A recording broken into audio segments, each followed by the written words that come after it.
Samantala mga kapuso, kasabay po ng pagdiriwang ng World Breastfeeding Week, ay lumabas din ang balita tungkol sa mga nakalalaso naman na kemikal sa mga feeding bottles. No? Kaya paano nga ho ba natin malalaman kung mayroong lason ang ginagamit o nabibili natin mga feeding bottles? Yan naman po ang ating alamin mula kay Eileen Lucero ng Eco Waste Coalition. Good morning, Eileen. Good morning, Tony. Naku, nakakatakot kasi syempre pag baby, masela ng kondisyon niya, no? Mahina pa yung immune system. Tapos, kung may mga ganitong nakakalason pala na kemikal sa mga feeding bottle, lalong delikado.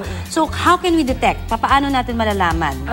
Sa ordinaryong mata talaga, mahirap talagang malaman kung alin ang may toxic at alin ang wala.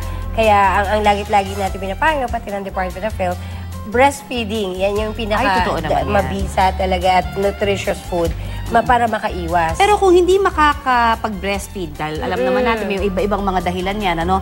At gumamit nga ng breastfeeding bottles na katulad nito, ano yung unang-una? Kasi sabi mo hindi pwede makita sa bastang mata lang eh, no? Pero meron din talagang siguro palatandaan sa kulay? Ganun ba rin? Yung una, tignan mismo yung label.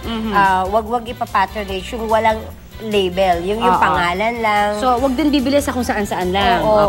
So, sa label pa lang, nakikita na kung alin yung merong may hanapin mga markings. yung may BPA-free. Kaya may lead-free. Lead-free. So, syempre, claim yan ng manufacturer, ng company. Hindi niya ilalagay yung pangalan niya dun sa hindi toxic. So, yan yung isang una. Ang pwedeng tignan pa isa, yung mga colorful designs. Kasi usually, nasa kulay no? Usually, pag matitingkad sobra.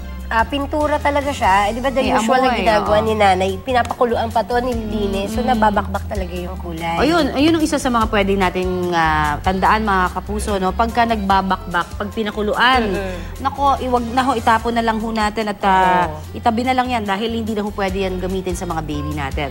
At ano ang pwedeng mangyari sa baby kung sakali ma-expose sila sa mga nakalalasong kemikal? Yung nakita ng Eco Waste Coalition, lead siya na toxic chemical. So, yung lead kasi potent neurotoxin, inaapekto niya talaga yung brain ng bata, nung sanggol. Na sabi mo nga, mababa pa yung immune system. Correct. So talaga hong mag-ingat tayo mga kapuso sa ating pagbili ng mga feeding bottles. Kailangan dun tayo sa tiwala, no? Yung may history, kumbaga, ng magandang pangalan sa pagbili natin ng breastfeeding bottles. Thank you very much, Eileen Lucero ng Eco Waste Coalition.